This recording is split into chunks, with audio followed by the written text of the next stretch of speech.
Okay,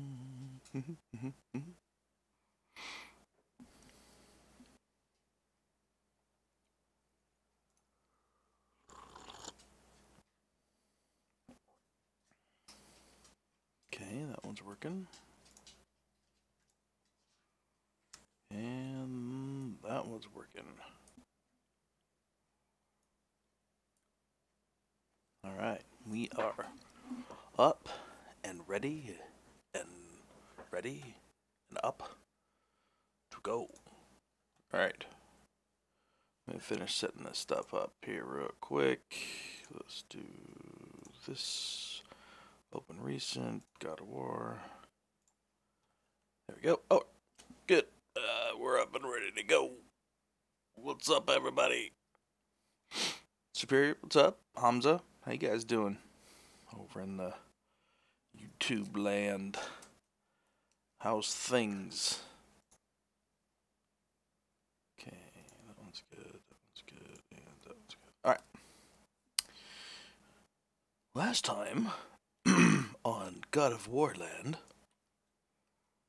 last time we worked on the skin textures for the back and the chest and the arm, I believe is what we did. Daniel, what's up, buddy? How you doing? With fresh eyes, it feels a little much, a little bit just kind of like noise up front. So I'm gonna work on trying to kind of rope that back in a little bit. It feels a little much at this point. So luckily, I got everything on layers.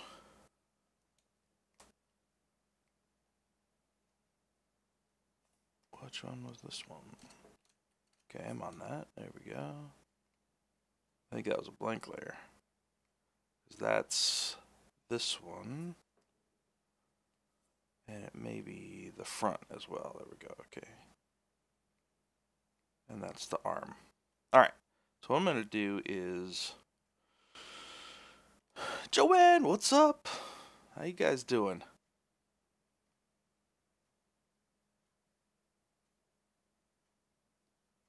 I can study for finals, but this is more important. No, man. Finals are more important, man. Abdali, how you doing, man? And Alejandro, how you guys doing? All right. So what I'm gonna do is I'm gonna turn this particular layer off and store morph target. And I'm going to use this layer to morph out some of that stuff. So now that I have my morph target set, I can go to BMO, which is the morph brush. And let's put this on low setting. And then what I could do is just start pulling some of this out. Just ever so gingerly. I just want to cut down a little bit on the noise. Right now it's just it was a little too much. A little too much going on there.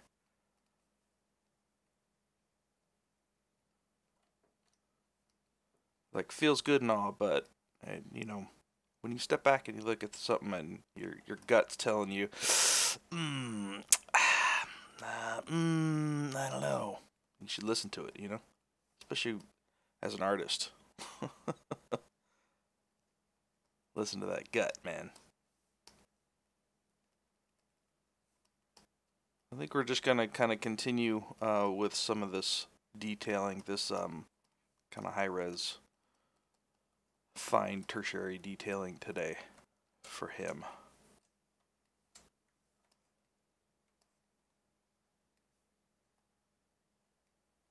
So what we'll do is we'll continue up through the arm. We'll work on these guys a little bit today, and then we'll see if we can get all the way up through into the hand. We'll see if we can get all that finished today. That's the plan. So if you weren't around for the last couple of rounds when we went through and did all of this fine details, you'll be able to see how I did it.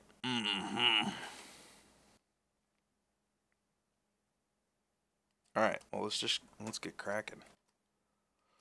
No, he's a troll. He's not the Kraken. Ah. Sorry, it's early.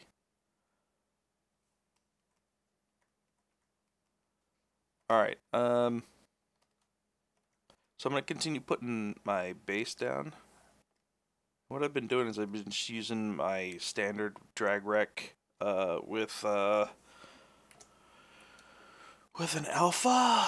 What's the alpha that I use? We're going to go to Brush Pro. What's up, buddy? When did I start learning ZBrush? I actually initially started learning ZBrush back in about 2004 for like just a quick hot minute, and then I took a break from it until about 2013. So 2013 is when I really got back into it. So these ones I'm just going to use this one, Leathery Skin 99. I've used this one for pretty much all of the alpha work on here. So Jamie, how you doing? Oh, thank you very much. Much appreciated. Whoa, not like that. That's a little much. All right. So here's a little bug that happens sometimes where I don't know if this happens to any of you guys, but it definitely happens to me more often than not. No. Enough to know how to fix the bug. Side, what's up, buddy? So sometimes when I get into working, my undo doesn't work. So I'm sitting here, I can't undo that. It's recording my undos, but I can't actually undo it with my shortcut. So here's what you do. You actually create a new document. Alright, we drop in a primitive, hit T for edit, and then we do make polymesh 3D. That's it.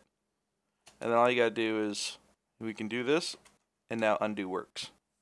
Now if we go back to our troll, undo works. I have no idea, and I can never reproduce it, but that's how you fix it.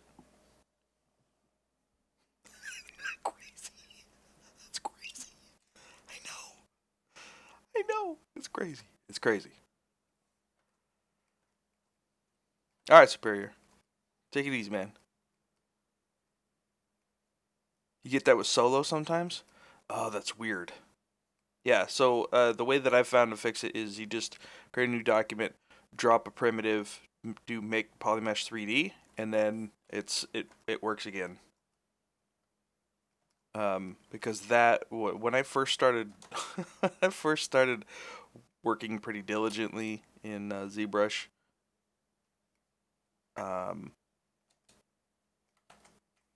let's bring my alpha back in. There we go. It was really frustrating. I was like, what the hell? Oh! Just like that. Alright, so we're going to go in and lay in some more alphas and stuff here. And then we'll work with the morph brush to get some of that back out of there. But we're going to go fairly heavy-handed. And then we'll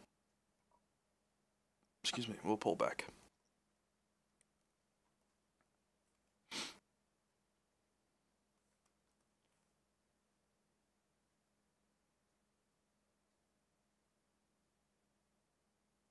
Okay.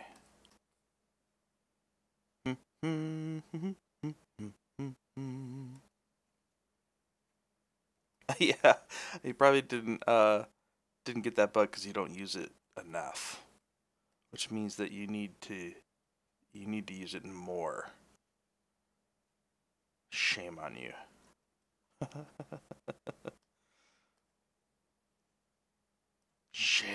Shame. Nah, it's all good. I feel like I haven't worked on this guy in quite a while. What's up, Ian? How you doing, bud?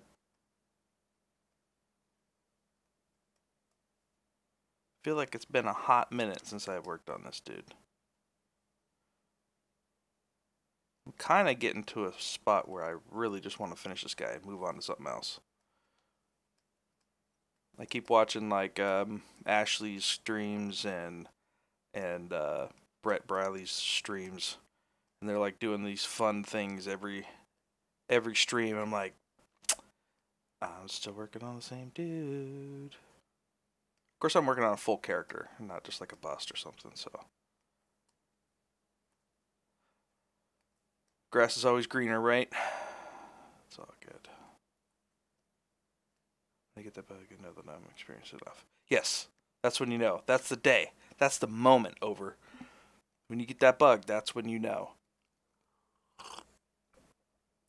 that you've reached the proper level of time spent. So I'm just kind of putting in these details in the directions that I feel like that the skin would go.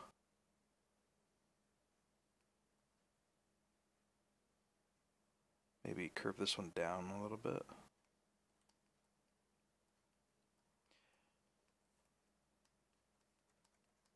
Let's see how that's looking.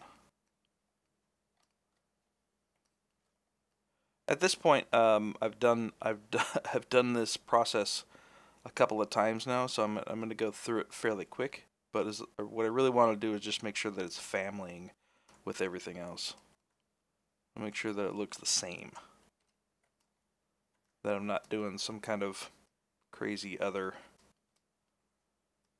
process where things don't quite feel the same. Know what I mean? Alright.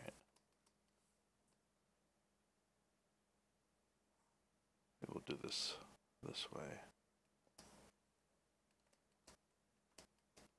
And then maybe we'll try to focus on this kind of flow. Right now, with this skin, we have like this type of flow to it.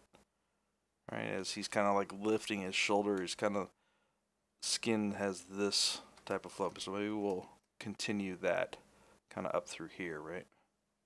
Maybe we'll pull this down this way. So we get that nice upward motion.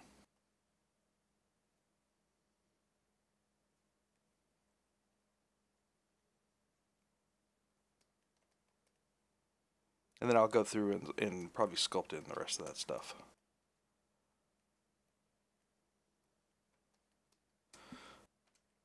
I don't need to do it underneath that. That's fine.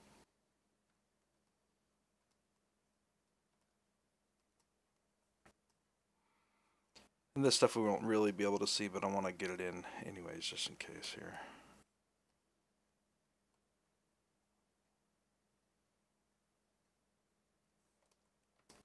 Alright, that should be enough coverage. Yeah, that's good. So for the arm,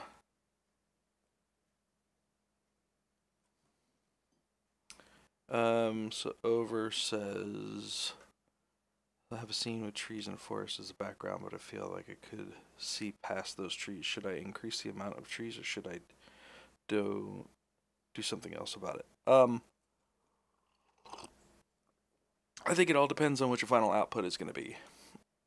If it is just like a like a turntable or something like this, then it's fine. If it's for like if your final output is going to be renders, then I would do the renders, and then when you do the render, use your mask and then just put something back there in Photoshop. I wouldn't spend a lot of time trying to cover every single hole, but I would really focus on what your final output is going to be, because that should dictate what the easiest and quickest way is going to be. I'm familiar with ZBG Sin brushes. No, I don't.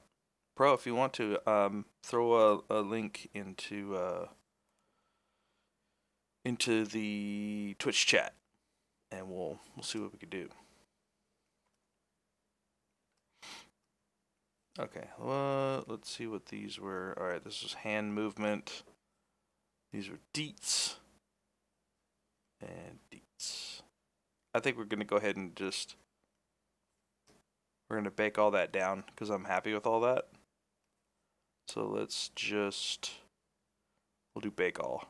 There we go. Yeah, no problem, over. All right, we'll start with a new one here, and this one we'll do skin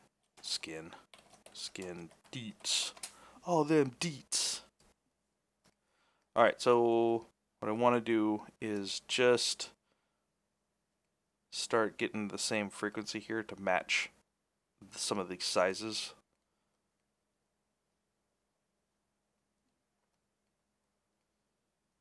ZBrush guide. Oh, the ZBrush guides one. Yeah. I don't actually remember it, but I will save that link.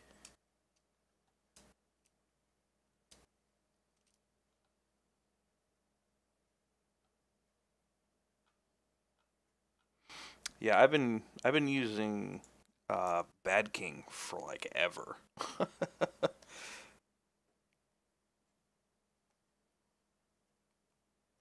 All right, so really it's just kind of the directions that I want to get consistent with both sides here.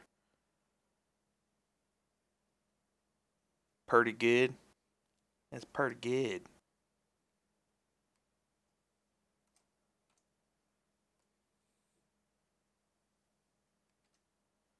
Just making sure that there's continuity between those two. Let's go back to this guy real quick.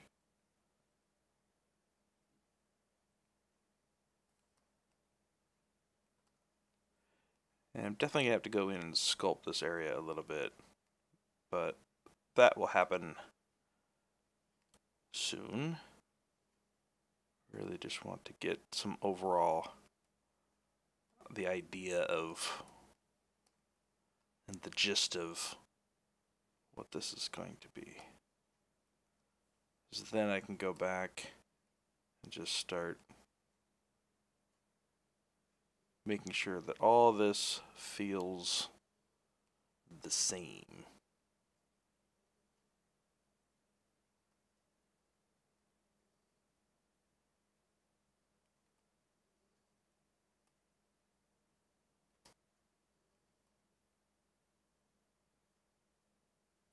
There we go.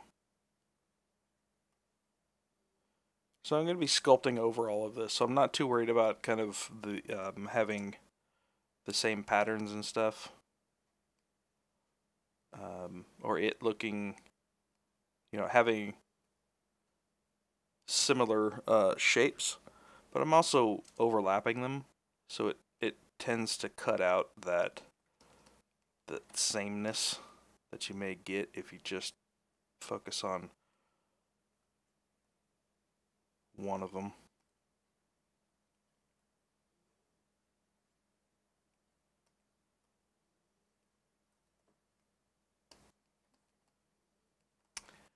Patiox, yes, I am using a tablet, and I always suggest using a tablet or a Cintiq or something when you're doing this type of work. It's so close to impossible to do all of this well without, with a mouse or something. It just, if you're gonna make something, have the right tools. That's what I always. That's how I think. That's how I think it. So I'm thinking maybe, so I want to get some going this way because of how the crunch is happening in here. But I also don't want it to be this direction throughout the arm. So there'll be some interesting direction things happening through here. I think we can get some nice, cool, like, cross-hatching.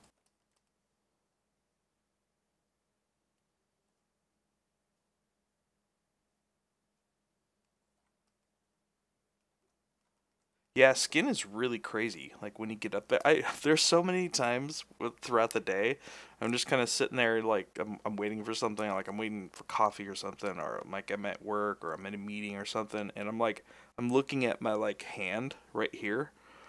If you have it like in the right light, dude, there's so many crazy cool textures like right through here on your hand, because like you go from the fingerprint side to like, you know, all of your crazy like hatchwork that happens in here, and then like your larger patched skin, and then you just do this and this.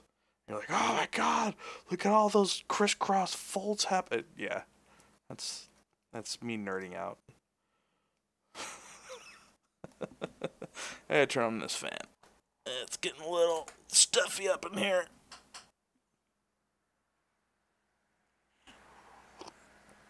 Yeah, the only time I really use a mouse is when I'm doing hard surface stuff.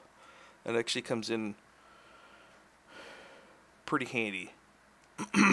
Like if I'm doing the ZModeler brush, a lot of ZModeler brush work, I'll switch over to the mouse.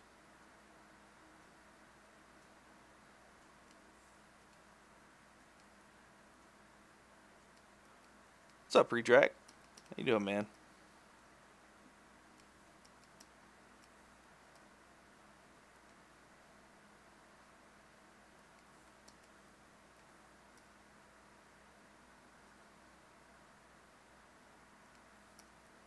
Dope. Save it. Save it. What's up, Pedro? How you doing?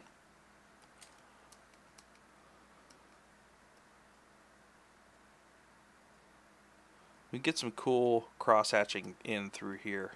Where like we've got a bunch of stuff going this way. See how like these really cool, nice, happy accidents start happening once we start crossing the streams here.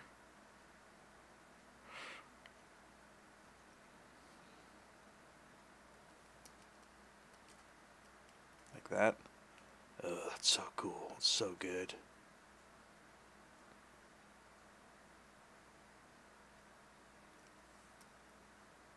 Yeah, that's starting to feel really cool right in there. I sometimes find myself staring at old people's wrinkles in the bus. That's funny. Mind if I ask a basic question? Sure. What's up, Hannibal? How you doing? Yeah, go for it, man. YouTube chat is dead. Might as well watch the stream on Twitch instead. You made a rhyme and you didn't know it. So now I'm trying to get some of this crossing happening through here. Does it seem to be preferred ZBrush material or for displaying turntables? Yeah, just a simple material. I think it really depends on your the content that you're showing. For me, if I'm doing mostly organic stuff, I'll probably just I'll stick with just the startup material or the basic material. Something that's not really too shiny. It's kind of got a mid-range roughness value.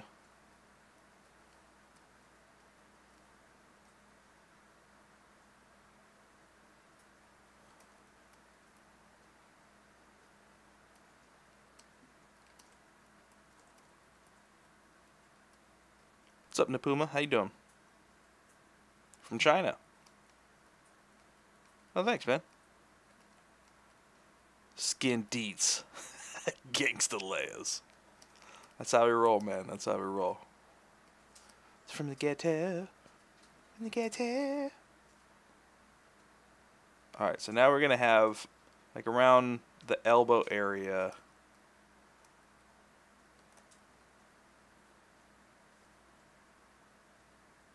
Oh, quantum is over ambitious. Oh, okay. Good to know. I probably will forget that at some point. That's okay. Because I don't really remember a whole lot of shit. So for the elbow, I really want it to go this way. So I'll do some transitions to get it turned that way.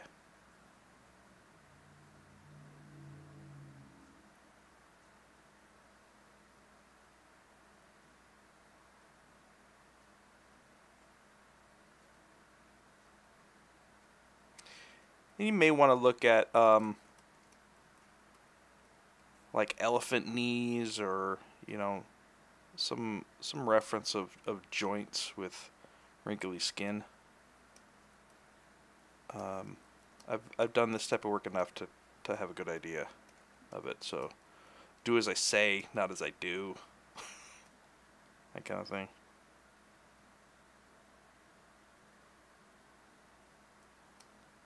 So what I'm gonna do though is I'm gonna keep my lines kind of deep back there, and then just fade them out a little bit through the actual bone of the elbow here.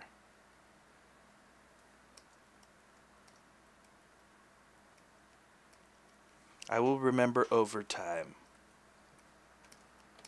Alright. Gail, what's up, buddy? Ah, what's up? How you been, Gail?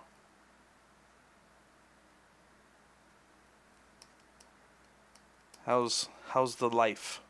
How's tricks?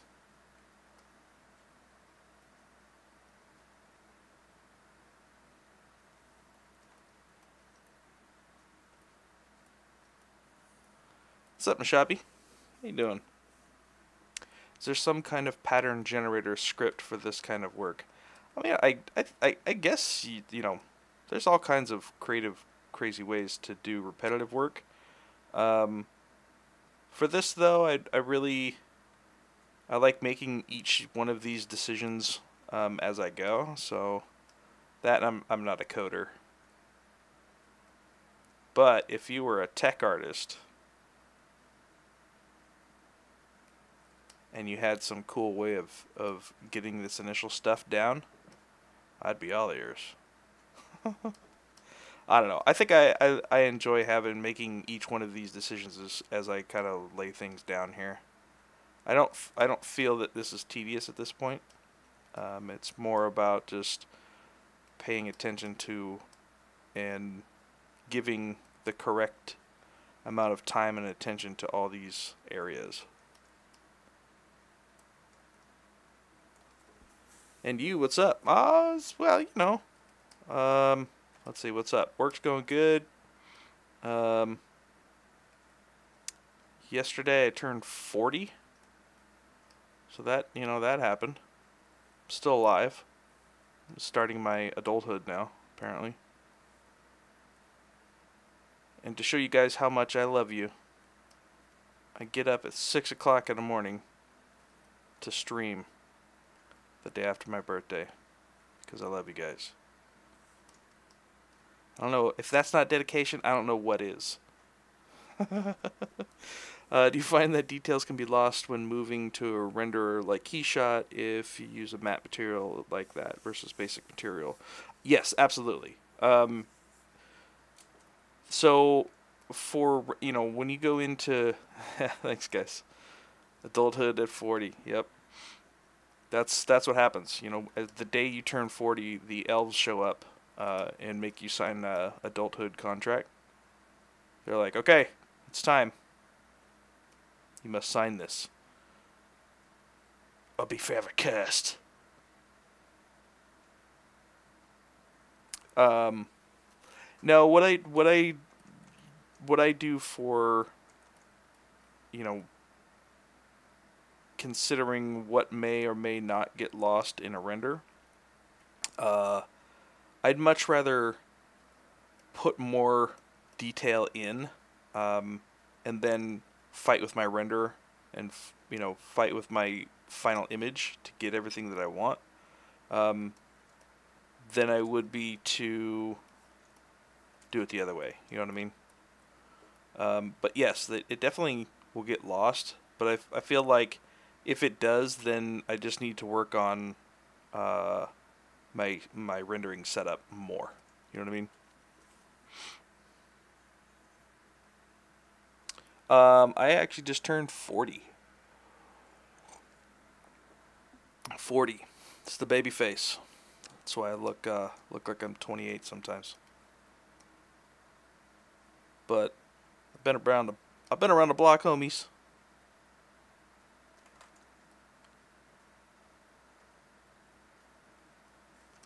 So this is some really cool. Thanks, bro. This is a really cool area to get some of this cool cross hatching happening. Where you got the joints.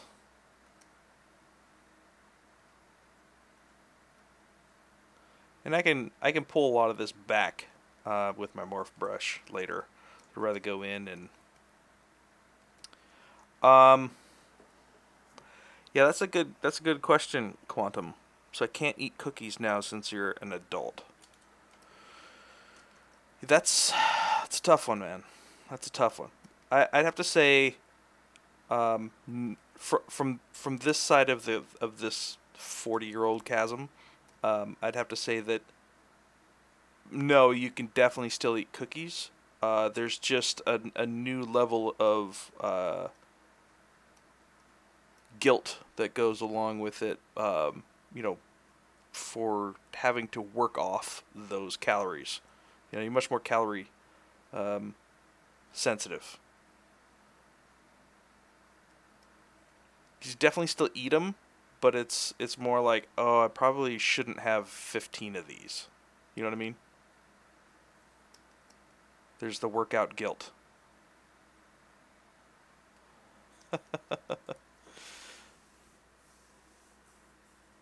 By the way, that is a great idea to use layers, this kind of stuff. So if skin detail may look too weak inside of your game engine, you can always set strength as 200 or duplicate the layer. Yes. Yep. That's why I, for all this kind of minor detail stuff, I almost always use layers. Thanks, Hannibal. Alright, so the question I have is, when sculpting, say, face, if I'm sculpting the rounded form of the cheekbone fading behind the brow, I tend to lose my primary forms when using H-polish or smooth brush on clay tubes, building up strokes. How do you do it? So here's what I do. I actually use a special setting in ZBrush. So let's say we're using this dude. All right. So let's say I'm coming in here and, you know, trying to add in some of this nice, you know, subtle form detail. But then I get like this in here, and I was like, I don't really like that. There's two different smooths that I use. One is the normal smooth, which is if you hold down shift. What's going to happen is you can see you start really losing the overall form there, right? So it really just flattens out everything. So instead, I use the Alt Smooth, which is if I hold down shift and I start smoothing, and then as I'm smoothing, I let go of shift and I'm still smoothing. See, what's going to happen is it just tries to smooth the normals around it, like around your brush stroke, while keeping the overall shape. So I'm still smoothing. All right, so that's Alt Smooth. So I use that quite a bit. So let's say I'm going to come in through here, and I want to keep this curvature, but I want to get rid of this guy, and I want to keep this overall curvature. So I'll use Smooth, but then I'll let go of Shift, and I can kind of, now my intensity is all the way up at 100. So if I come in here and I hold down Shift and then I let go of it, you can see I can get rid of some of those small details, but it keeps all those large details. So basically what's happening is it's looking at the normal values of everything around your brushstroke and tries to just even them out instead of taking the whole piece down. You know what I mean?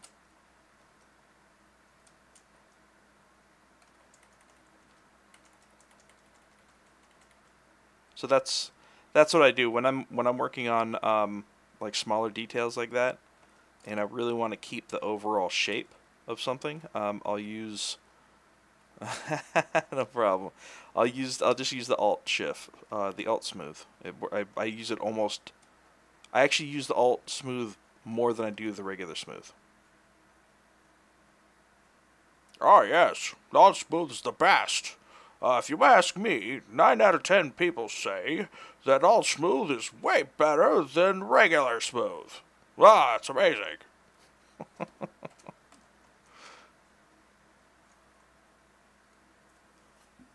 Nah, you never know when you get one of those nuggets, man.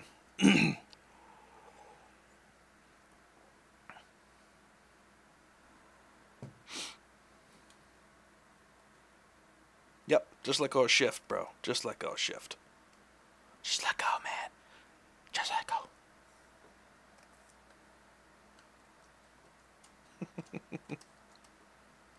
Let it go, bro. Let it go. Don't start singing the song. Don't do it. I have a 3-year-old daughter who's been singing that song forever.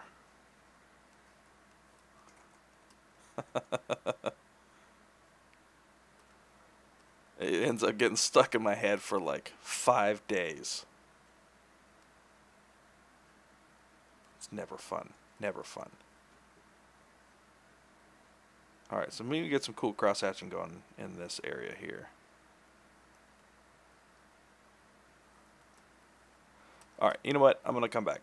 Let's work on next stage of let's work on next stage of getting all of this fun stuff. Twitch just crashed as you were answering. Oh Jesus. Yeah, sorry, you're gonna have to go back and watch it. Sorry, Hannibal.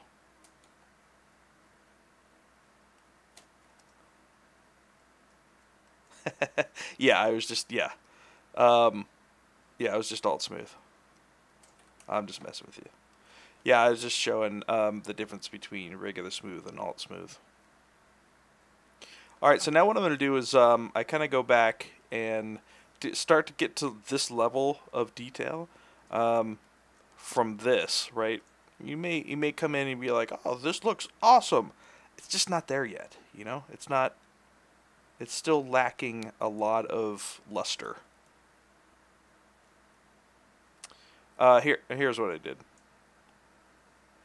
So if you're going in and you're doing you know, details,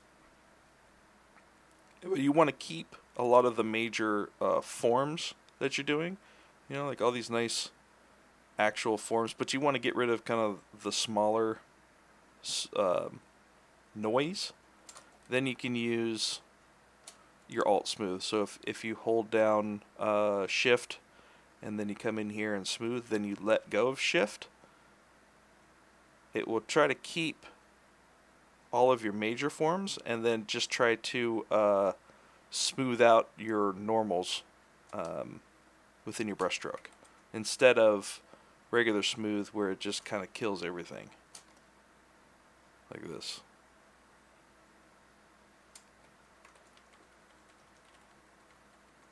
So that way you can get some of those, you can keep a lot of your nice surface variation stuff without actually killing all the forms. Alright, so kind of my philosophy is to, when you think something's decent and looking cool, keep pushing. Keep pushing it until it's too far, and then pull back a little bit. Layers of detail, layers of detail, layers of detail. Yeah, man, no problem. So I actually think that all of this stuff, it's pretty close to being finished. But this right here, you know, that's not the end. That's the beginning, right?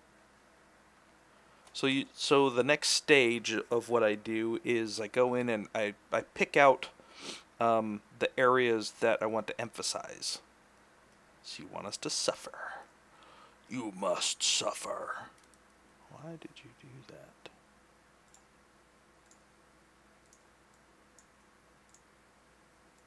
Well, that was weird. Okay, anywho.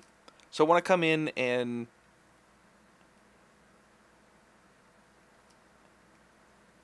kind of pick out the pieces that I want to kind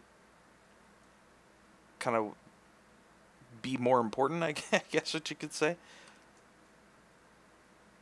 So like a lot of this stuff in here was really cool. Like as the skin stretches over from the ribs into the pectorals,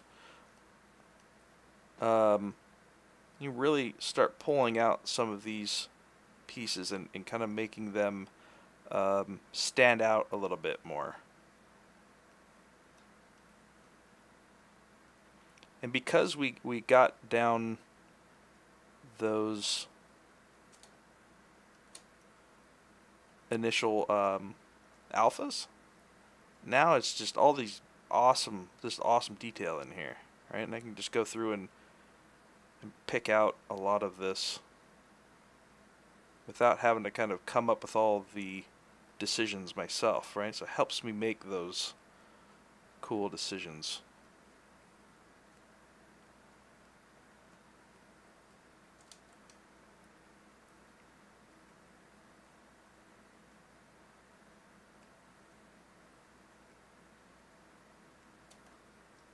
And it's all about setting yourself up for success with happy accidents.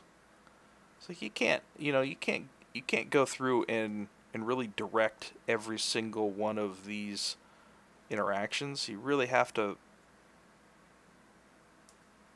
kind of play by chance at some points, And then when you see those cool things happening, that's when you make it better, or you emphasize those pieces.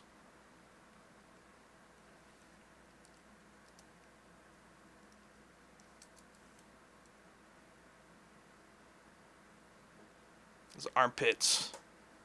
Those are some sexy armpits.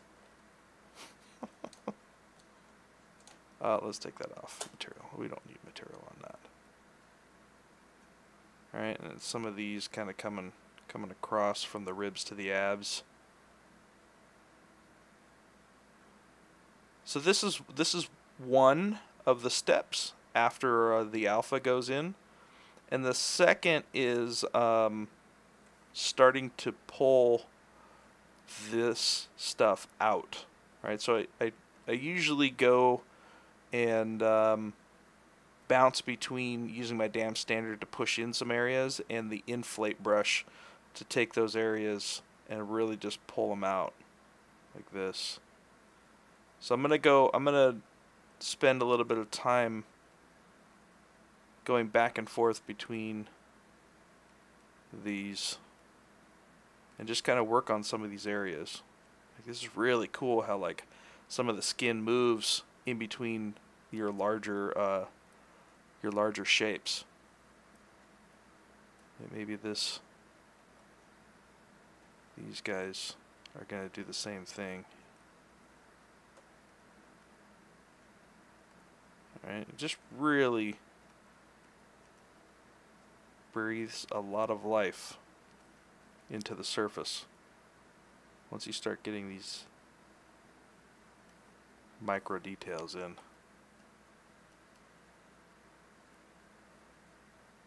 Now it's really important when you're working this close to always be zooming out. So what's happening is I'm starting to get this feeling where you got all of these, which are very similar sizes, going this way, all these going this way, and then all these ones going this way, right? So I want to make sure that that reed still stays organic. Right? I don't want to have I just want to be aware of that. So maybe what I'll do is I'll actually like pull some of this stuff up a little bit more. So instead of it just being, from here to here on both sides, from here to here, maybe some of these I'll actually pull up into the pec just to get some of those shapes a little bit more varied. Maybe I'll actually pull these out more so that as I come back here, where you can start seeing, You know, it's not just local to this area and this area. It actually starts getting pulled in different directions stuff. Mike! What's up, buddy? Thank you. Thank you very much. Thank you very much.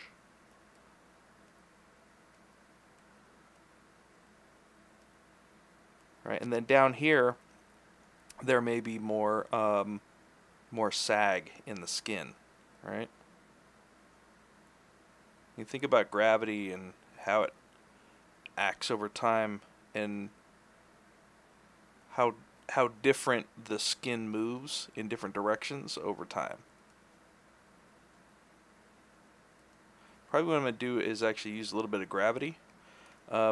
Gravity is in brush depth gravity direction. So if I look at brush and you go to depth, you can use gravity. Basically what that does is it just controls, instead of having a smooth bell curve to your stroke, it will just move the peak one way or the other. It's a subtle thing, but sometimes it's all about them subtleties. You know, this stuff. So this stuff, maybe I'll bring some of these shapes back through here. Craig Kelly, what's up, buddy? How you doing, man?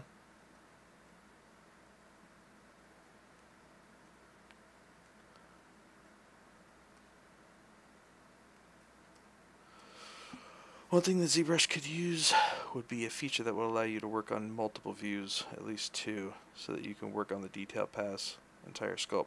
Yeah, that would be super helpful. That would actually be super helpful. Okay, so maybe what I'm going to do is pull some of this back through here, and then we'll pull some kind of coming through this way, and then maybe I'll jump back to my damn standard here and start pulling in some of this crosshatch stuff, and just kind of getting some bigger pieces and smaller pieces at the same time. Just kind of vary up some of those shapes a little bit. Who's your daddy and what does he do?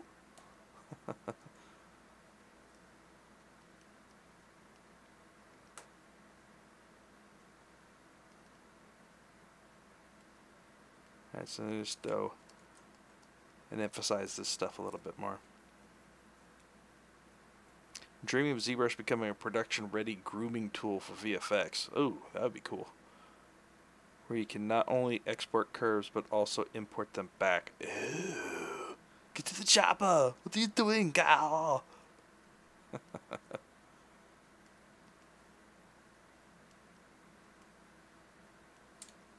And maybe what I'll do too is I always, when I'm going through with my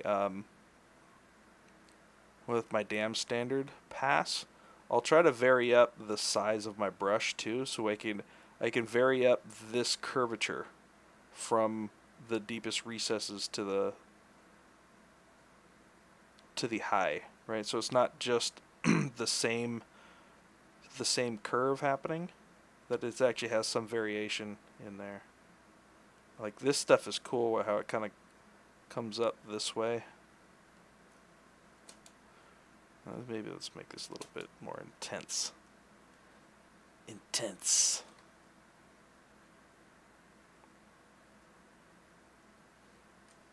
What's up, Core Gazer? What's up, Matus? I suck at names. Sorry. If I murder your name, I apologize.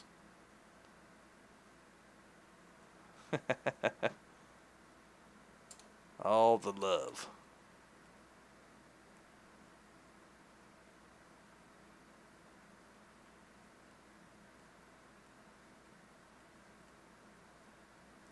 Alright, making sure that I still...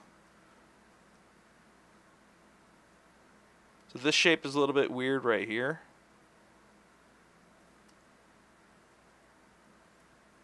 Oh, I've got a couple of enemies in life. It's mostly bitter people, but I found that bitter people don't like happy people. No matter what you do. You know? I think it's just because bitter people like being bitter, and as a happy person, you're kind of antithesis to their existence as a bitter person. You're always gonna have some kind of enemy somewhere, and those are the type that end up not liking me. It's okay though. I'm alright with that. So I'm gonna kind of vary up. So what I'm getting here is like a little bit too much of repetitive size shapes. So like this shape and this shape and this shape and this shape, they're all too parallel and all too much of the same size. Why didn't you work on God of War? I'm gonna report you to Blizzard. That would have been cool to work on for sure. So what I'm gonna do is I'm actually gonna work on pulling out some of these pieces, and then maybe what I'll do is I'll combine this a little bit, and then maybe this one will come down. Right, so just by looking at that real quick and realizing that some of the shapes are too repetitive, this start feeling a little bit better. This still feels a little bit weird down here. So maybe what I'll do is I'll pull this down.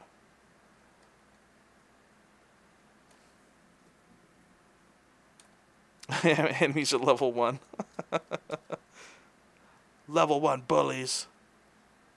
Nah.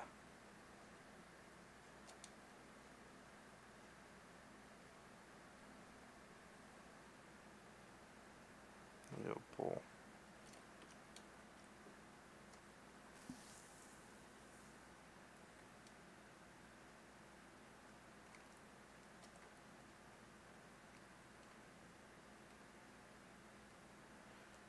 Alright, Quantum. Take it easy, buddy. Alright, maybe we'll pull in a little bit smaller shapes through here as well. Kind of break that up a little bit. There you go, that feels better. What happened with the mentorship? Yeah, I think we're getting a little bit too close to the new baby. So I'm trying to get some stuff at work done while getting prepared for our next baby in December. So I'm going to have to put it on hold probably until mid next year. Spectre! Hey man, how are you? The Dave. How are you, buddy? Oh, thanks, man. Yeah, it's been a good year. It's been a good year. It's been goods. The goods. Yes, they are. Yeah, absolutely. Our daughter right now she's 3.5, and we've been to human Pokemons. Dude, that's hilarious. Thanks, Greg. Yeah, it's we've been prepping our other 3-year-old daughter that she's gonna have a sister here pretty soon. She's all excited, and just seeing her excited to have a sister and stuff it's just gets you all misty eyed and stuff, you know. I don't know how many more times I can say stuff. Probably a couple times I could. A couple more.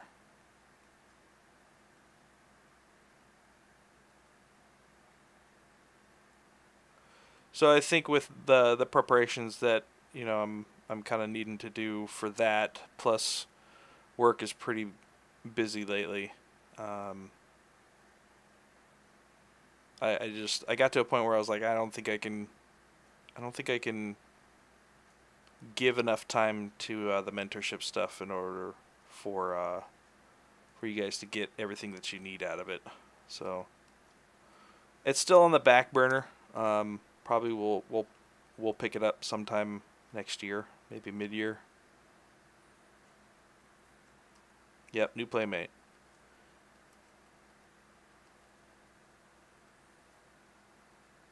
Okay, so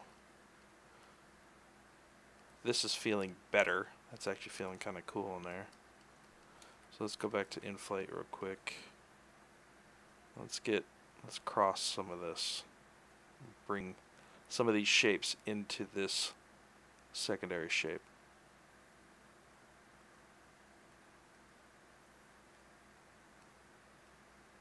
There we go.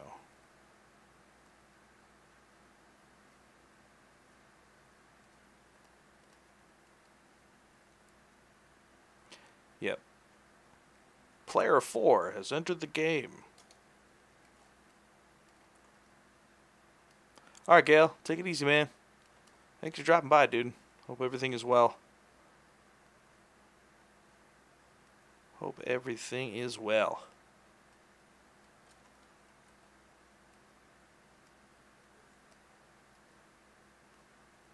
Okay, let's pull in some of this. Alright, so now we're going to have... Let's work on this area a little bit. We're going to have lots of fun foldies going through here. So I'm going to start just with my large bulkiness. Bulky, but I consider it carry on.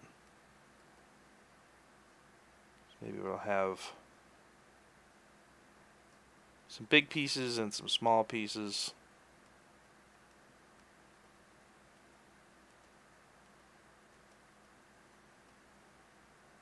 Anyway, this is going to have a lot of skin buckle happening throughout here. Some cool skin buckles. All the buckles.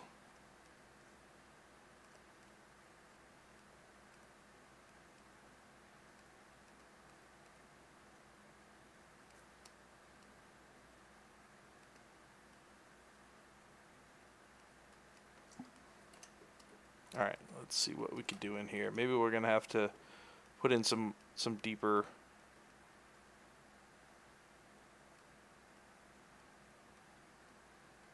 crevices.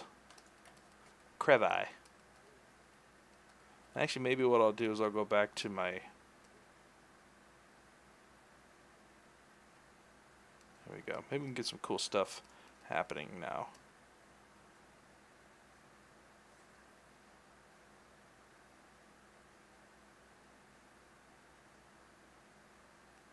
So some of the cool things that can happen are after you start laying down some of this, some of the inflate and damn standard details, and then you go back over and maybe cross it like this. Look at that. That's cool.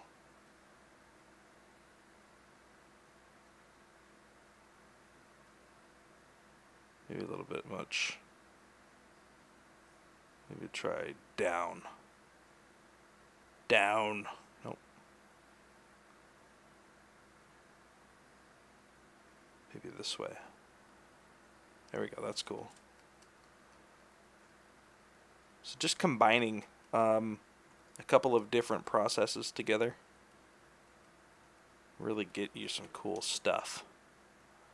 All the stuff. So maybe we'll go back through with damn standard and kind of push and pull a little bit. Now that we got some cool crosshatch happening.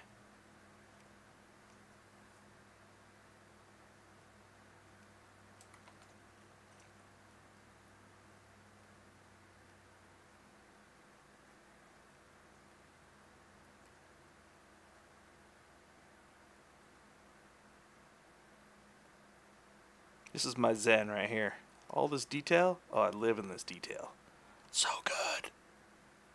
Love it. This is why I'm not a stylized artist. Well, technically you could say all of this is stylized, but you know what I mean. I want to be careful that a lot of these shapes don't end up the same size. They're kind of getting a little bit close. Now we're starting to get like this really cool, these little pops happening in here. Pops. Hey, pops.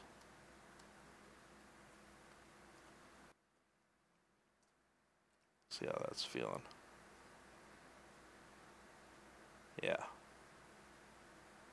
And the awesome thing is, like, if you need to go down and work on some of the base shapes, I can go all the way down to 1, right? And then I can come in and do, maybe I need to pull this out a little bit more.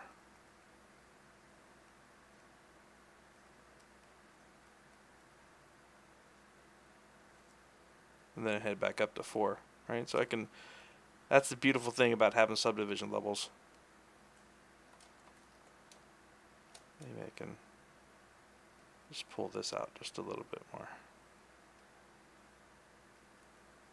Yeah.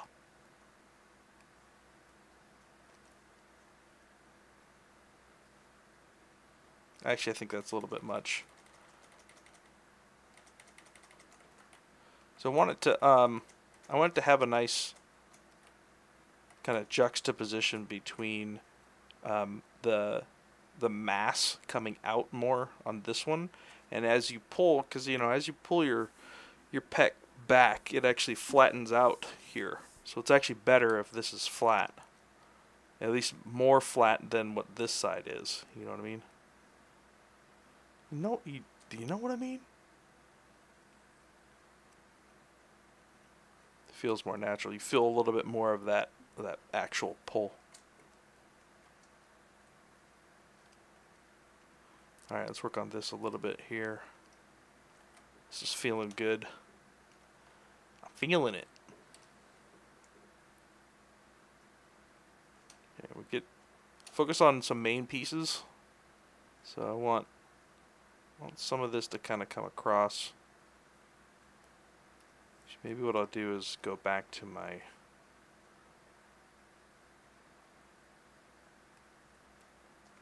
maybe down this way.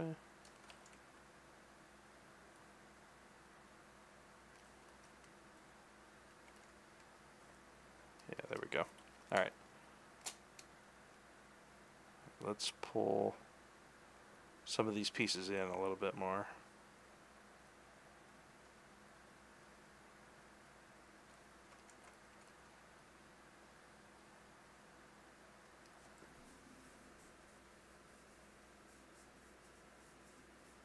What's up, Enrique? How you doing, man?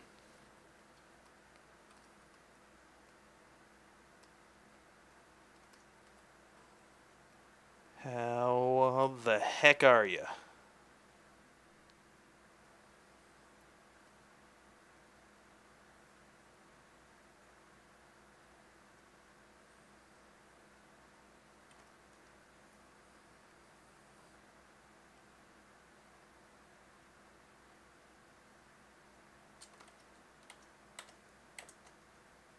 Alright, zoning out for a second.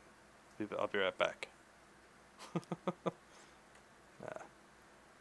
Guys, if you have any more questions too, I'm always happy to answer questions while we're here.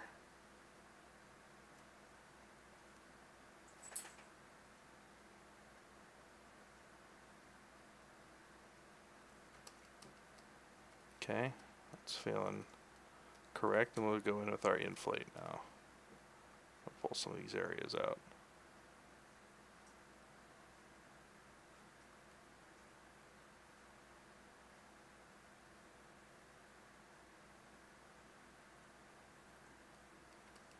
I actually just updated my PC just before the stream.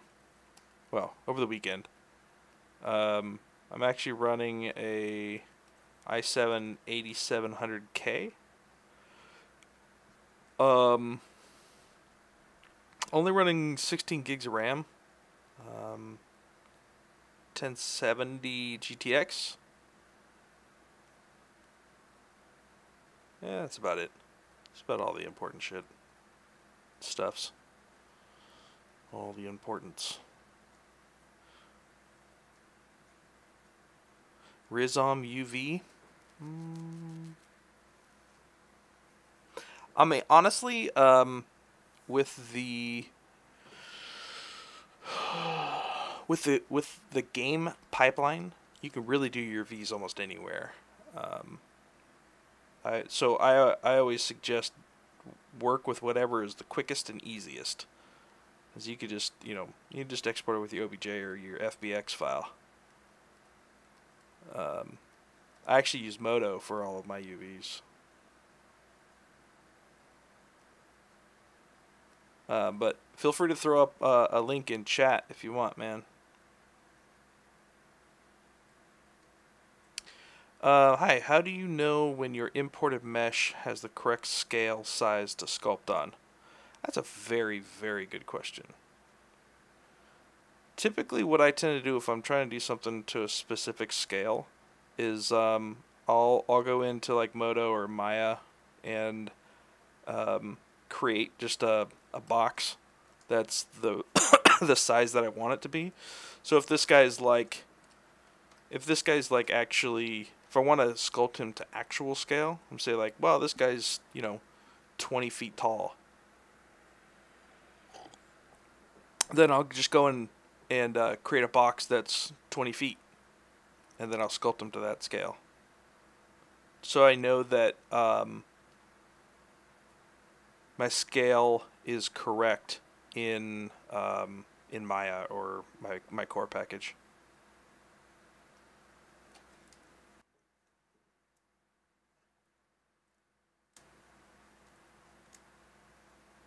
Rizon Lab. Yeah, I'll take a look at that, man. I'm always up for new ZBrush tools. I just saw something the other day that was like, it was like a freaking game. It's crazy.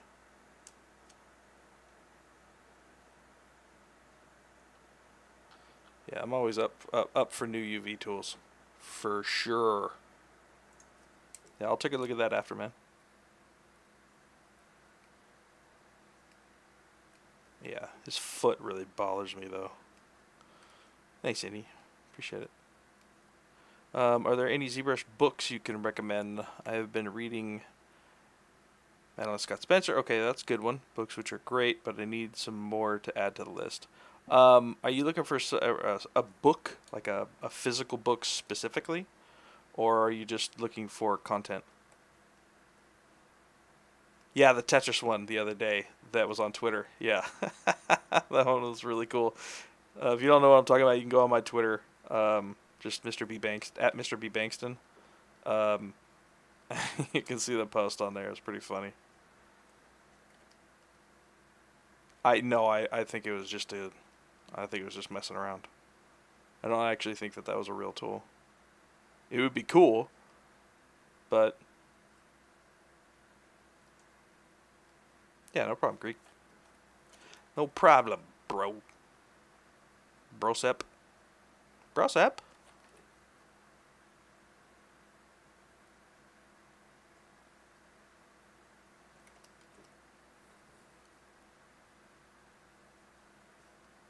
Okay. So I think we're going to get a lot of buckling happening through here. So I just want to make sure that we get a lot of this nice stuff through here.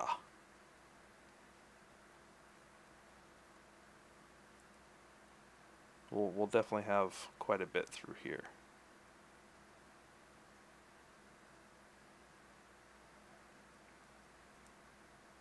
So let's see which ones we want. Oh no, we got a crash. Don't do it to me. You son of a bitch. Alright, keep you guys' fingers crossed for save on crash. Yes. Save on crash.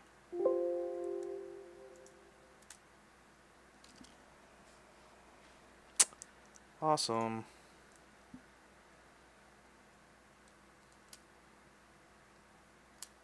Are there any books for those who want to get into 3D printing? What I would do is, I know 3D Form? Is that what the... Let me grab this guy real quick. Either find book or have content than vids. Yo, Folly, what's up, buddy? Alright, let's see. Hopefully we didn't lose too much. Let's see how far we got. Oh yeah, we're good. Yeah, we're good. We're good, we're good, we're good. Save it though. Save it! Let me say this real quick and I'll get back to your question. As for 3D printing, what I would do is I would look at Eamon. He's one of the streamers here on ZBrush Live, and he does 3D print stuff all the time. He does it live, streaming. So I would definitely watch some of his streams. He's really good at that stuff. For books, I'm not sure. 3D Form, I want to say. Is it 3D Form?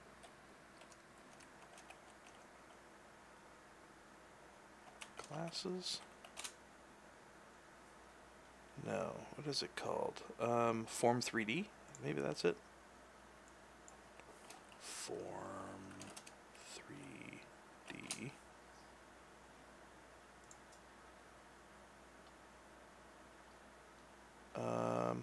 Let me think about that one for a minute. I gotta remember what the name of it was, because Geo Napkill did a class for them. Geo Napkill class. Hold on. Napkill. It's Mold 3D Academy. That's what it is. Mold 3D Academy. Mold 3D, yep. Mold 3D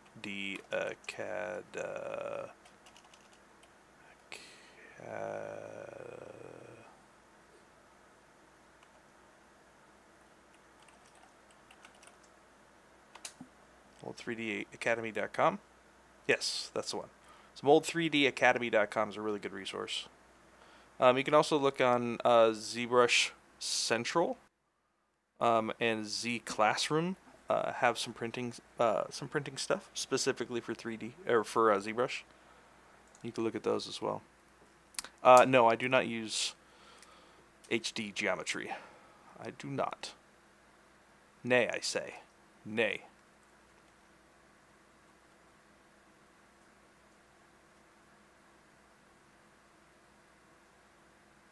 Was I just spinning my pen? I do that all the time now when I'm doing this. I always like sit here. It's like I have to have two different things going on at the same time. You know, like half of my brain needs to do something, while the other half is like doing something else. I don't even realize that I do it anymore. Although I think I do start to realize when I'm not doing it. And I'm like, oh, I need to flip something in my hand while I'm doing something, you know?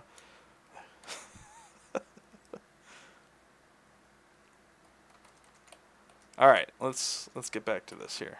All right, now that we've saved, we can get back to it. We're on our inflate. We're trying to get some of this. Let me turn a little bit of gravity on. So what I'm going to do is I'm going to find a couple of the wrinkles that I really want and establish those first. It's like a drummer, right? So I'm gonna find the shapes that I want first. So I'm gonna work a little bit backwards from what I've been doing previously for all the other stuff. Because the shapes in here are going to be really important for me, just to make sure that the secondary forms are reading a little bit more importantly than the tertiary here.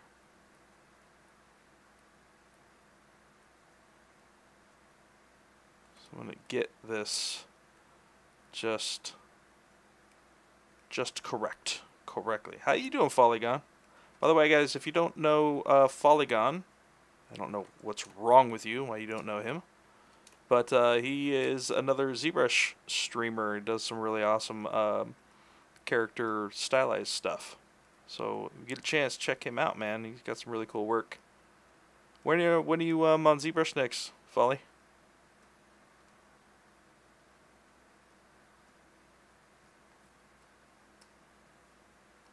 Alright, so we got these really cool complex forms happening where it's breaking up the silhouette a little bit. And it changes a little.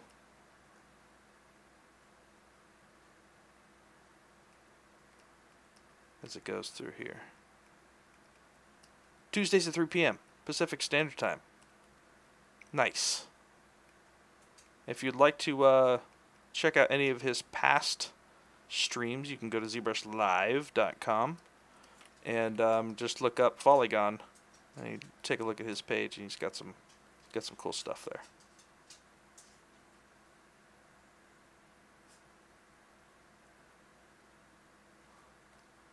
One of the many ZBrush gods.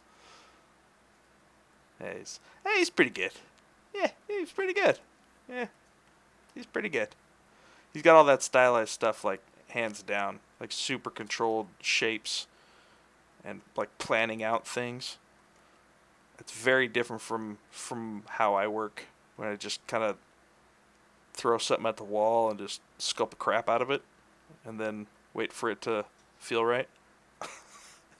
So I'm always amazed watching stylized character artists work.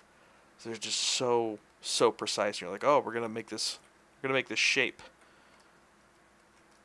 And I'm like, all right, cool. I would probably just throw in a primitive and dynamesh the crap out of it, and then sculpt the heck out of it.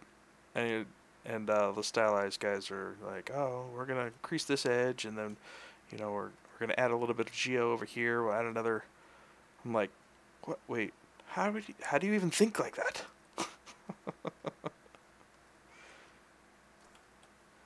How do you do it? Yeah, it's like hard surface all the time.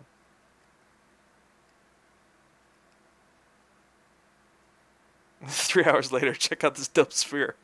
Tapered a little. So true, right?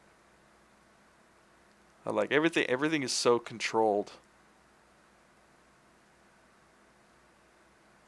For me, when I work, it's more like, do this thing over here, and then we'll crush this side over here, and then we'll do this shit over here, and then you step back and you're like, yeah, that looks cool. That's funny. It's the same when I'm watching, like, Shane Olsen. Yeah, he's got that same, like, super controlled shapes and stuff. I'm just like, God, I don't know how you do it. Brendon smash. I know, right? You're like, do the right thing. That looks good. That's funny. Clay smash.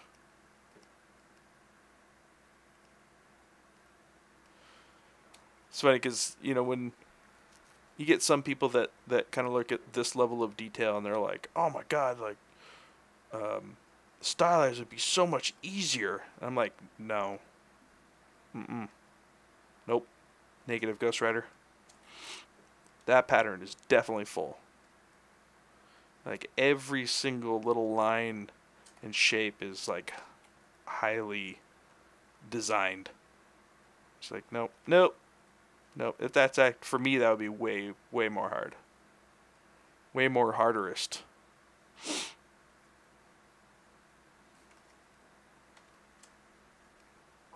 You get this really cool, nice fold tensions coming through. Oh, that is way too straight. Oh, look at that. Oh, that is so not okay. This is why you always have to look at everything in such, like, always pay attention to the silhouette. Oh, that's so bad right there. It looks like it got cut off. Let's do this.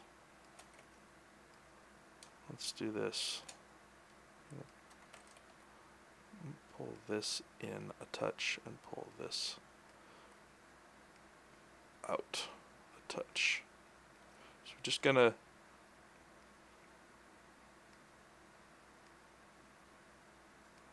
give that a little bit of curve through here.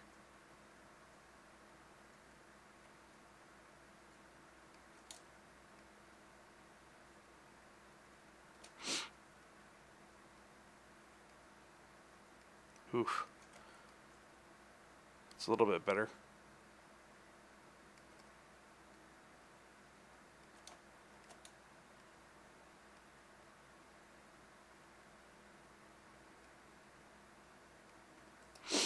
I had a moment there. had a panic moment of, ooh, that's gross. You spend about as much time smoothing and polishing on a stylized model by adding fine detail to realistic. Yeah, it's definitely a little tit for tat for sure. Maybe this can actually go in. What if we actually have this go in more? Have this kind of like, because you really see that is kind of like a fat deposit here, and not like actual muscle. Maybe I'll just have this stuff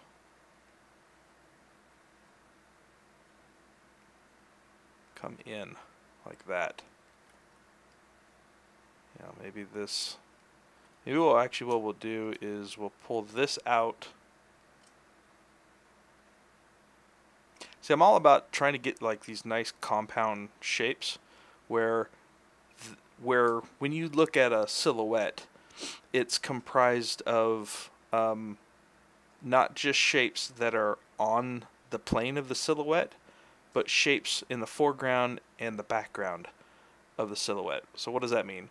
So let's say for here, this outer shape right here that's in the foreground, and this shape back here, which is actually in the background. It's way in the background.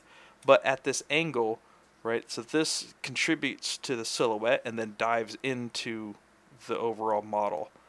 This contributes to the silhouette and then dives in back behind this part of the silhouette.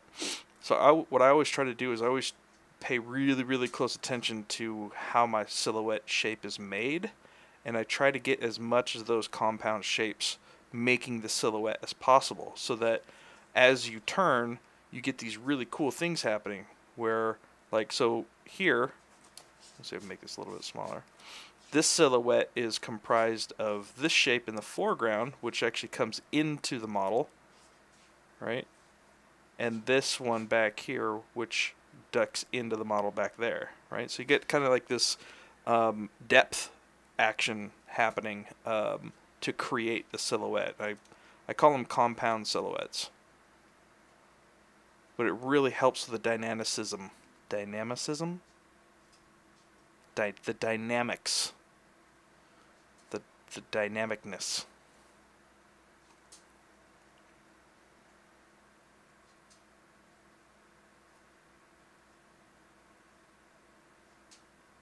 Yeah, right? Right, Folly? Those are some of my favorite things, too. And it's still a little bit straight. We'll see. I'm going to have to come back to that. The dynamic humanism. Symbology. Symbolology. Symbolologism. Somethingism. Alright, so what I want to do is I want to get some cool shapes going in between this form and these forms while still maintaining these secondary forms in here.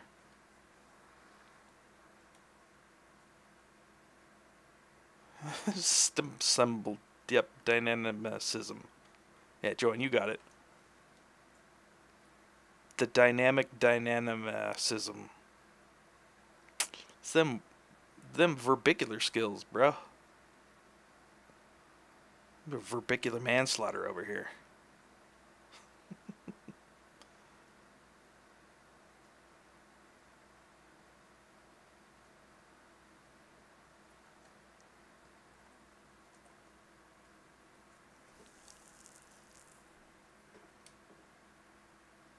Yeah, I know, right? It's like, what is that word that bugs the crap out of me? Irregardless. That word bugs the crap out of me. Like, it's not a word. Irregardless is not a word. It's regardless. But irregardless, no, you stop it. Get that word out of your mouth. Sometimes I'll just go and just kind of murder that word. So, irregardlessly of whatever you're saying, is quite irrelevant. Indubitably. So the other thing I want to do is I want to get like this sense of weight coming down on the skin. Or vice versa. Yeah, I always say vice versa.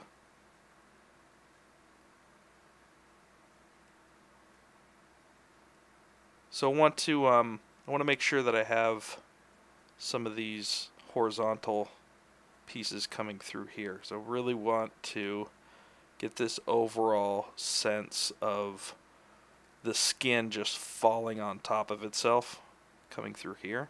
I think it's a really cool opportunity to get a lot of this weight sold. Sell the weight.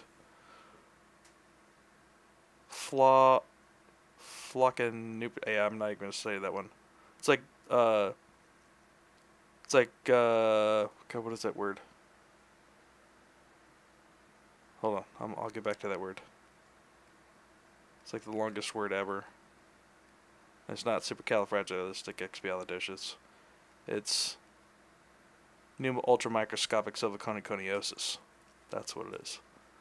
Pneumo-ultramicroscopic siliconeconiosis. It's a lung disease, apparently. Pneumo-ultramicroscopic siliconeconiosis.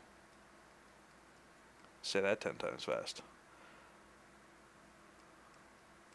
We're learning English as well as art. Yay!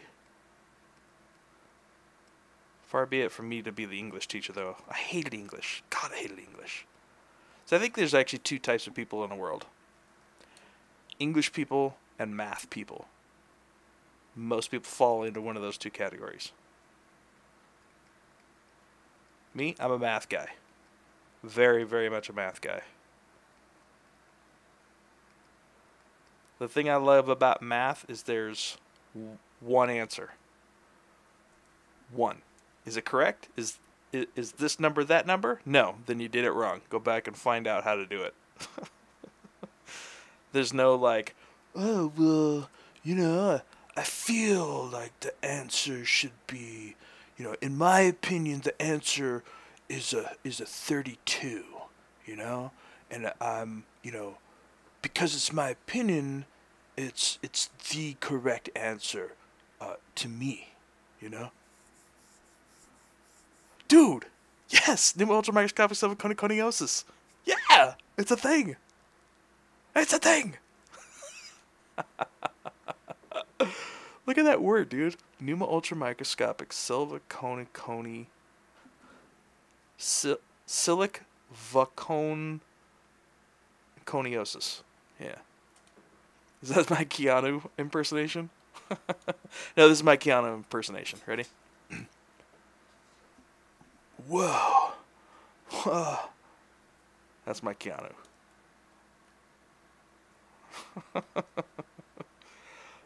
Whoa. I don't know, man. I think we should, you know? Yeah.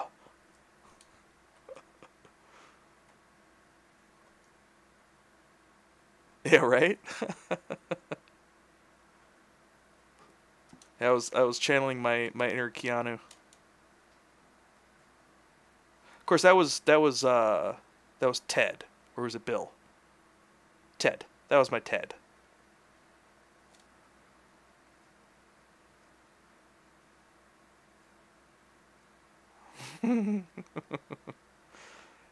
He's got a couple of other characters. Inner Keanu has been channeled.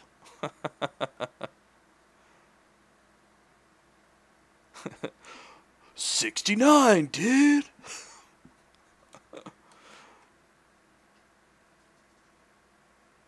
Yeah, for me it's just the the whole like math and English thing. For me, it's the simplicity of what's the answer, you know. Like, I like the stability of, okay, this is the answer, you know. That's what really gets me into the more math side of that.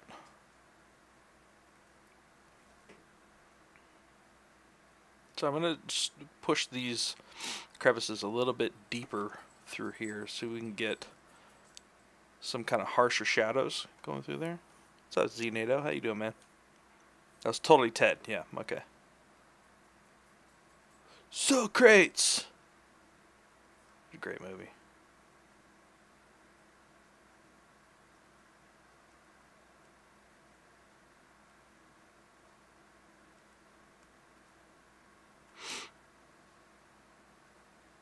So just trying to get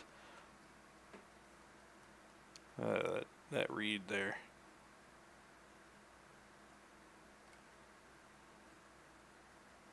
I feel like that's a little bit too uniform. I think maybe what I'll do then is I'll try to combine a couple of these to kind of get away from this size is the same as this size, same as this size, same as this, same as this.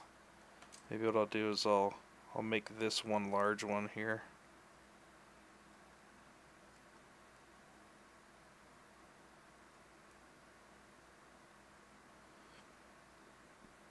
Maybe this can be one large one here.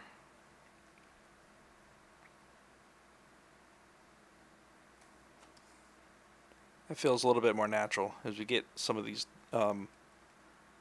different size shape things. Dude, it's 7:30 already? Good God. Our time flies by, people. It flies.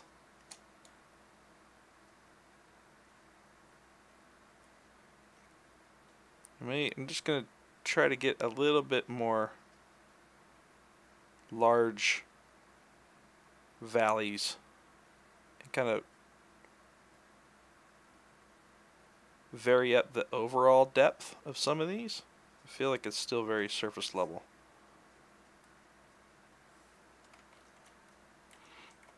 They say those that are math-minded are mainly atheists, since they seek evidence that something exists before they believe it. Funny thing is that my father's a pastor, and I'm very much a spiritual person. So much for that argument. I was playing.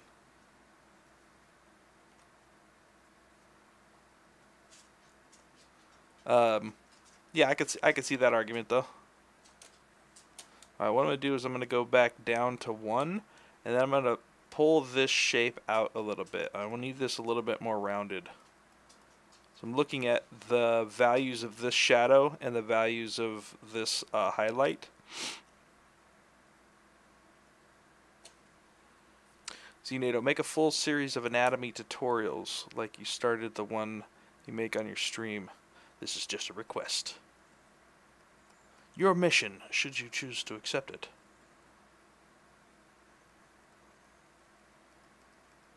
Yeah. I've pondered that a couple of times. See how this is much more rounded.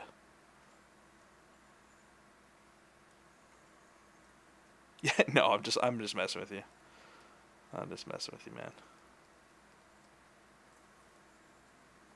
But yeah, I could see that argument for sure. For sure, bruh. Oh, like the torso I made. Oh yeah, that torso stream was a long time ago.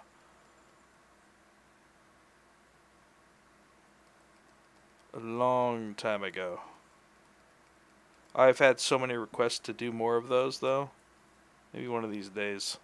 So this is a little bit more, secondary form is a little bit more fleshed out there. I want to make sure that I keep those.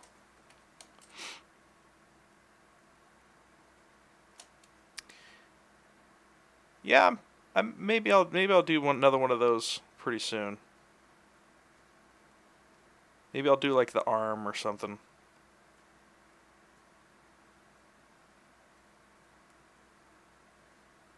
I feel like we need a couple of these pieces coming over through here.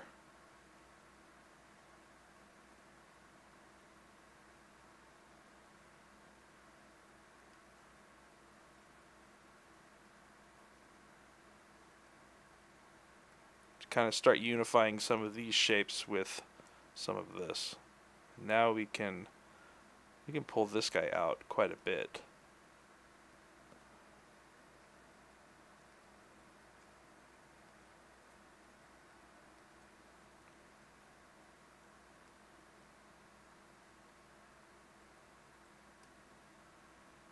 Get this really nice buckling shapes in here.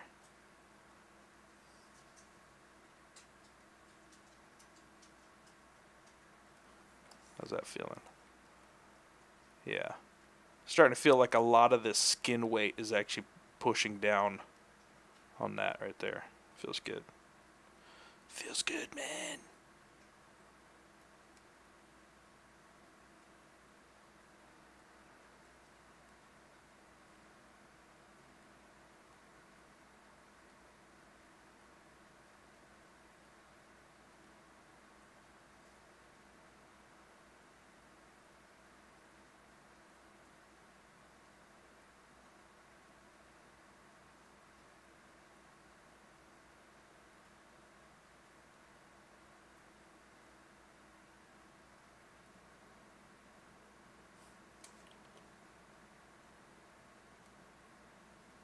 Maybe a little bit more cross hatching through here as well.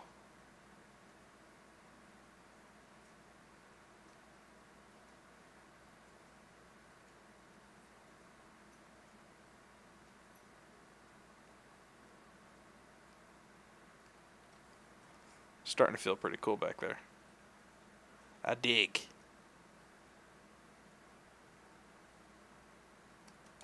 Maybe what we'll do is, maybe we'll just go crazy with a little bit of this. Maybe not that crazy.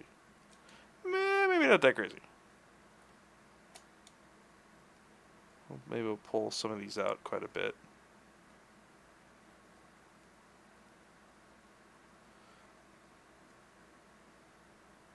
At this level, man, that inflate brush is so fun to use.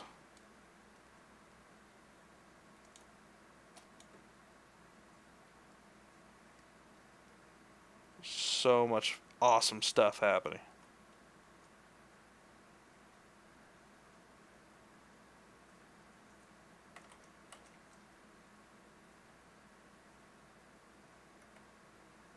Okay. Yeah, this stuff definitely takes a while to do, but you know, once it starts paying off, man, it's really worth it and really powerful. So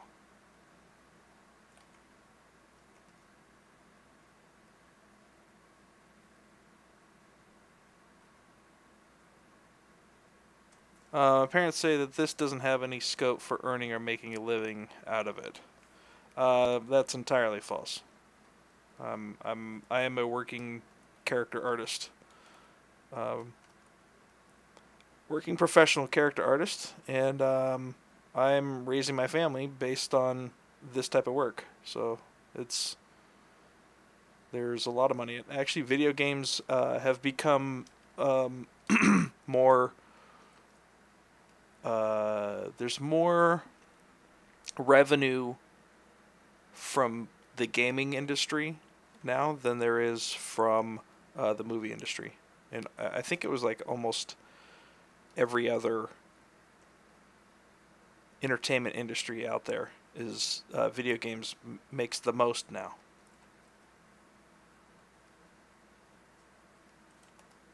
You just realized that.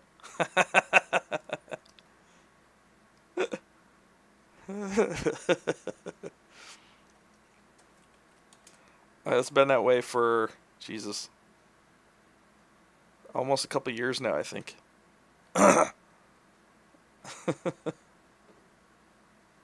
funny. You're like, something's wrong with your hat, bro. Do you have a backwards hat? What the hell?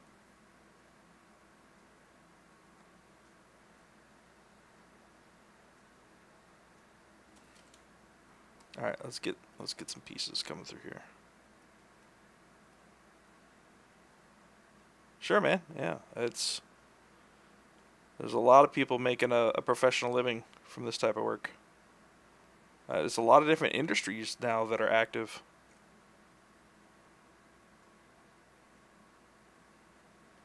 Oh, thanks, Alexander. Yeah, no problem, man. That's what I'm here to do, brother.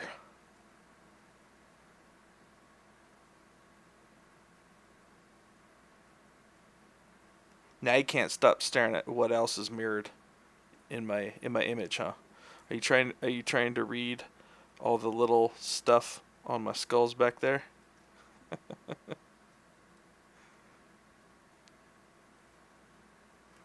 Like enhance, enhance sector 2. 2B, enhance. Enhance.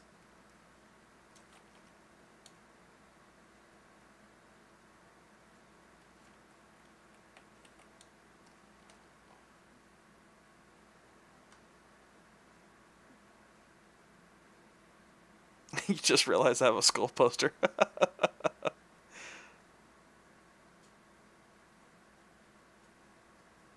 What, the skull poster? Or the hat? What are you talking about? I don't know. I don't know what you're talking about.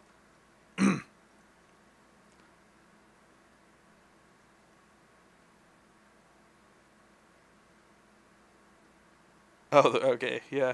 That's actually from the medical imaging company that I used to work at before I got back into the gaming industry. I worked on medical and dental facial skull modeling is what I did for about 4 or 5 years. We did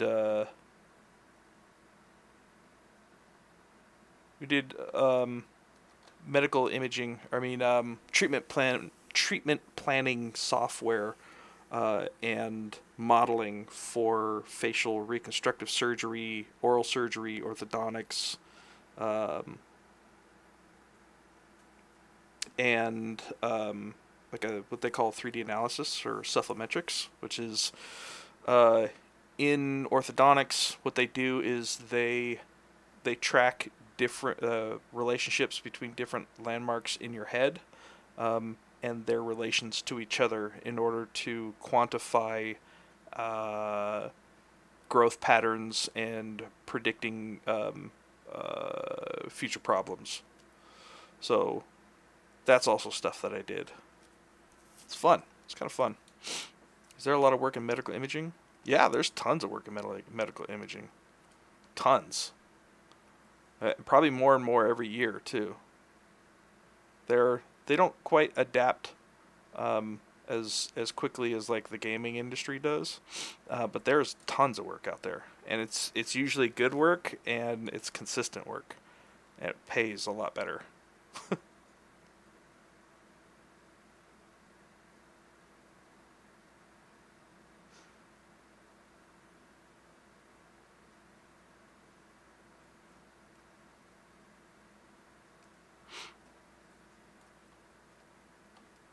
Yeah, a lot of industrial design. There's all kinds of stuff out there besides game and VFX. Tons of stuff.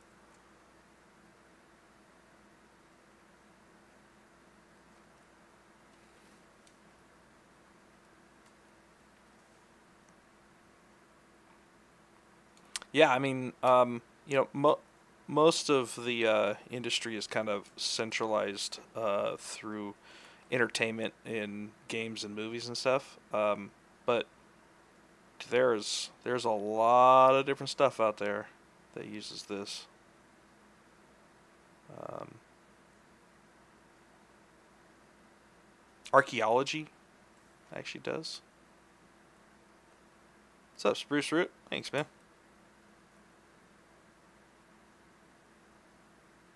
Yeah, my camera's mirrored.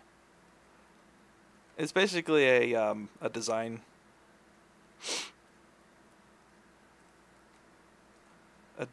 decision. I'd rather me face this way into my screen than face this way out of my screen. That's why I flipped it. And I like being on this side, not that side over there, not that side. This side of the screen. All right, Folly, take it easy, man. Tuesday at 3. If you guys want to catch Polygon doing some awesome stuff, he's on Tuesdays at 3 p.m. Pacific time. The time of the Pacifics. Take it easy, brother. Later, dude.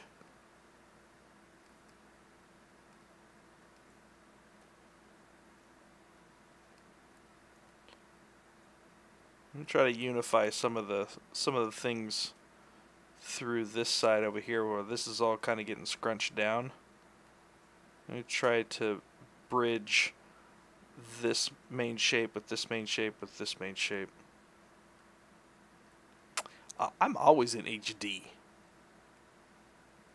BIB is always in HD. But as for HD geometry, no, I don't use HD geometry. I've tried to use it a couple of times in my early ZBrush days, and it was either crashing or I couldn't get it to work right because I didn't understand it. So I don't ever really work in HD geometry in ZBrush. Nay, I say.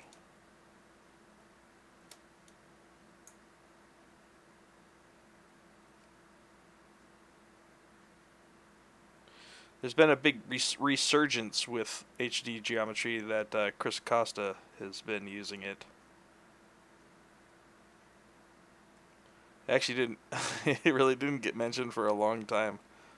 You get some, a great artist coming out and be like, oh yeah, I use HD geometry. Everybody's like, whoa, whoa, whoa, whoa, whoa, what? What is this HD geometry thing?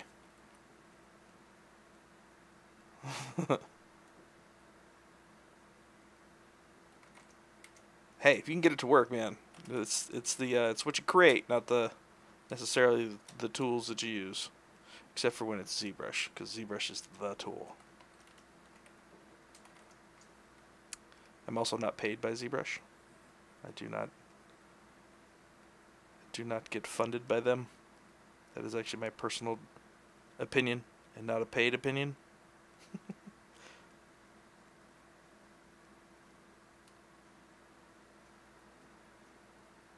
Alright, we'll get a little bit more squashing in here.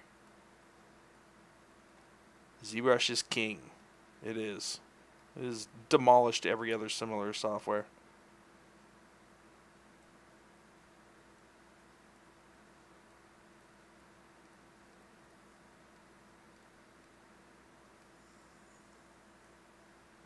We do not endorse personal opinions around here. Keep that to yourself. Joking. Joking. Alright, how are we feeling here? This is feeling pretty good through here. This right here still really bugs me. I gotta figure out something for that.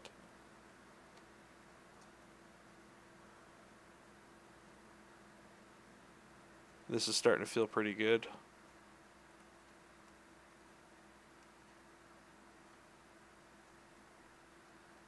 It's starting to feel pretty good.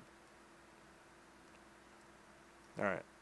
Let's start working on this in here. I feel like this needs some loves. All the loves. Alright, so we're gonna kind of pull out some bigger areas here. Yeah, I feel like the it's coming out of the phase where you look at this and you're like, oh, there's some cool shapes and some disconnected surface detail, right?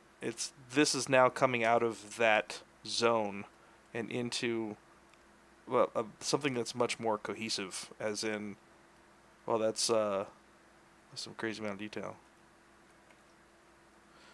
In production, how much time would you have to do this kind of complex characters?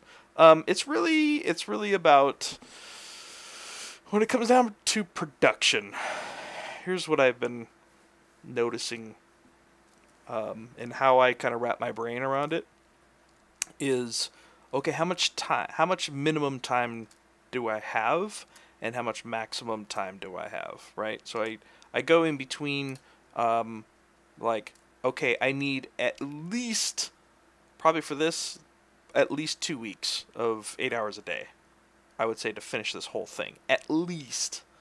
Maybe a week and a half. And then at most, you're like, okay, well, what's too much time? Too much time would be like, I don't know, maybe 6 weeks. You're like, all right. When you get to that point, you're like, all right, I'm just doing things because I have the time to do it, right? So you go in between, you know, that's impossible to like, okay, that's ridiculously too much time, and I'm just filling that time. And then you find somewhere in the middle of like, okay, what's reasonable? Okay, like if it's impossible in 3 weeks, I think maybe 4 weeks, maybe 4 weeks would be okay. And then you're like, okay, well, once you get those two gates, you know, like I need more than 2 weeks, but I can definitely get it done in 4 weeks. Then you figure out how much you can fit into that time, right? So it's not necessarily like I need how much time does it take to get to this exact spot? It's more about, okay, what are my gates, and how much can I put in that time, right? So it's really in a production environment, that's usually how I see it, and my experience is that you're like, producer comes up to you and is like, all right, how much time do you need? My first thought is that how much time is impossible, and how much time is way too much time, and then I find something in the middle and say, okay, I would say I'd be comfortable with 4 weeks, and then I figure out how much detail I can cram into it in that amount of time.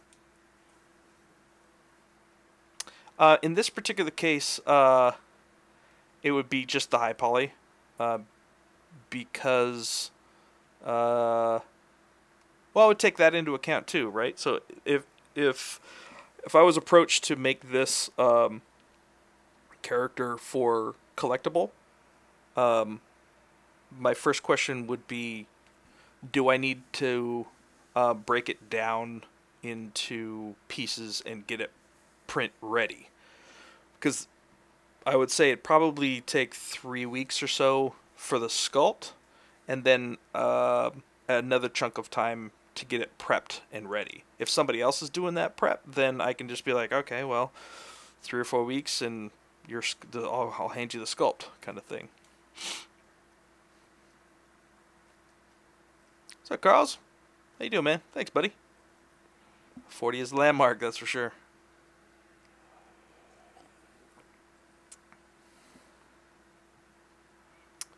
Is it your decision, or the lead artist tells you to expend more time on it?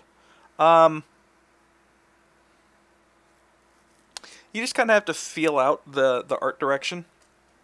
You know, sometimes they make requests that are time consuming, and other times, you know, if you have a good idea of what the overall flow and feeling should be, then you can kind of make those decisions on your own before you get directed. You know what I mean?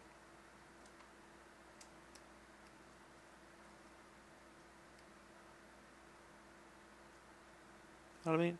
This whole time I have been in non-perspective. Awesome. There we go. Now we're in perspective. Oh my god, it looks like shit!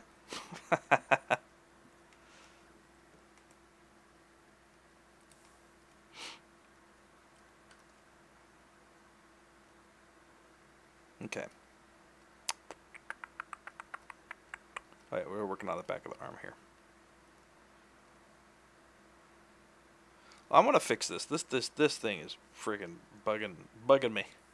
It's bugging me. I think what I'm gonna do is I'm actually gonna push this stuff in a little bit.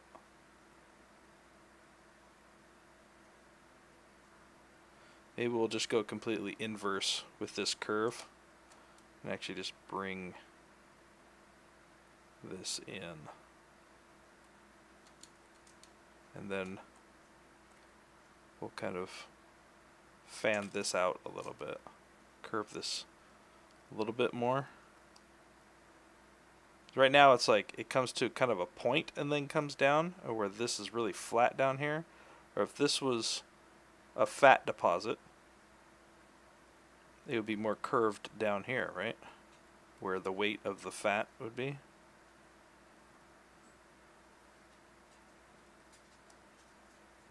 Something like that. I think if maybe this came in a little bit more.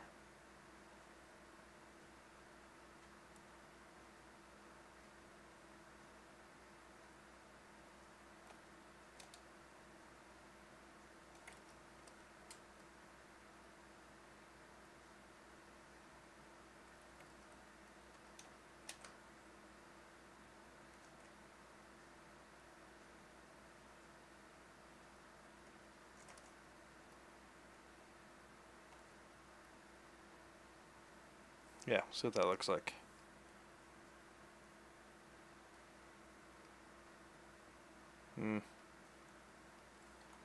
Still not convinced. Maybe what we can do is, let's try to maybe take this whole curve and bring it in a little bit more. Maybe it just sticks out too far. And maybe what we'll do is we'll bring this out a little bit.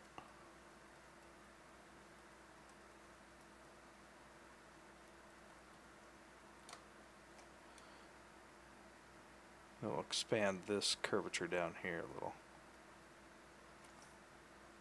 That feels a little bit better.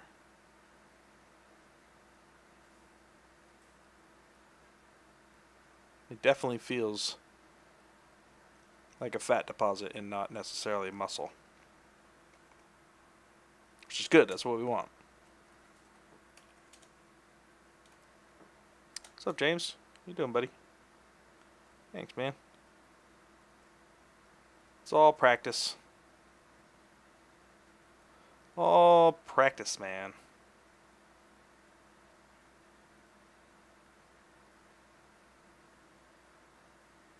Gonna get these going in this direction too. Alright, Gore. Actually, I got about 5 minutes left myself, so.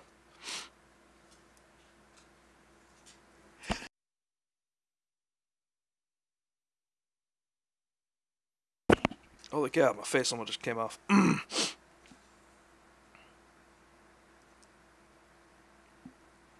What time is it? 8:01. Yeah, I got about 5 minutes left. And then we got to call it for today anyways.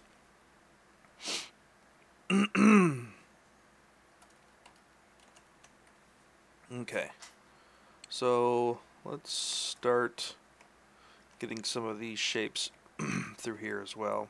And we'll get some kind of cool deeper crevices as it goes back in through here.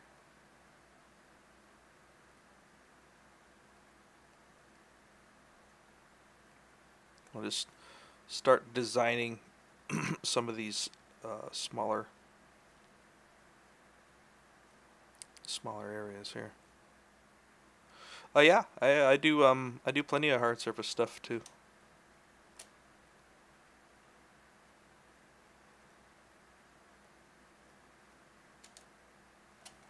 I tend to gravitate more towards organic stuff personally, but I do a lot of hard surface stuff.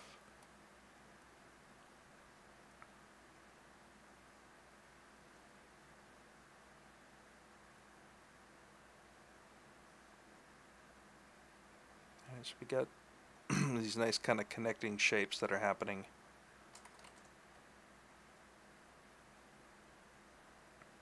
Throughout here.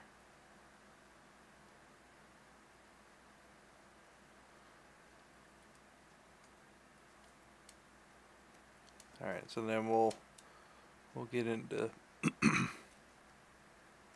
some of the skin buckling happening now that we've got those shapes planned out.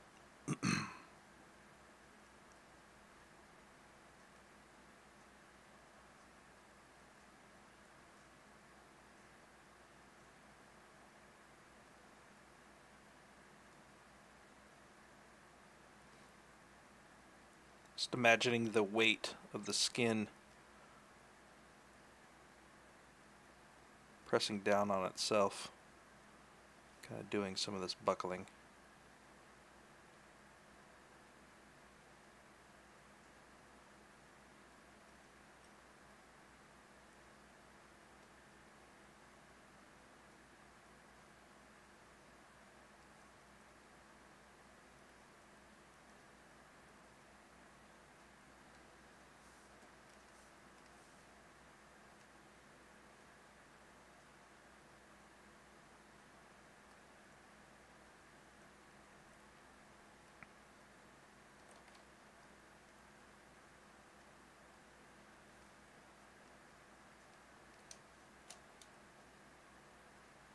All right, any final questions for the day? Happy to stick around for another minute or so, answer any final questions that you guys may have. If not, that's totally okay. I've been answering questions for a couple hours now.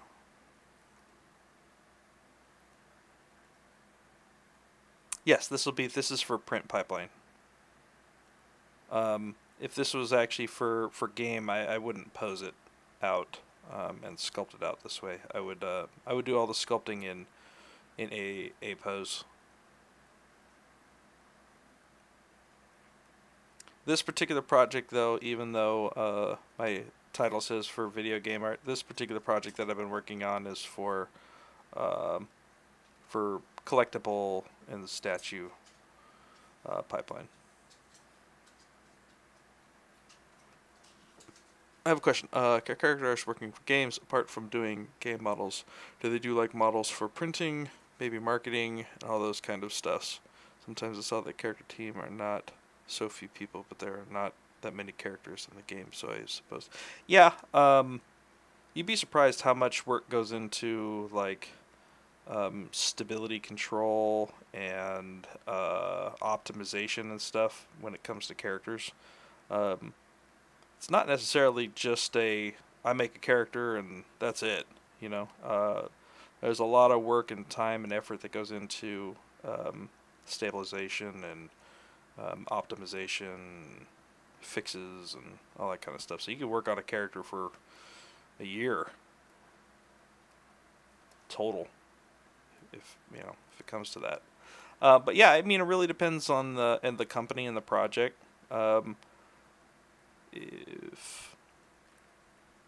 If it's a big project, they may have an actual company do this type of work. If it's a smaller company, they may actually have the character artist do it. I mean, it makes sense for the character artist to do it anyways because it's a character.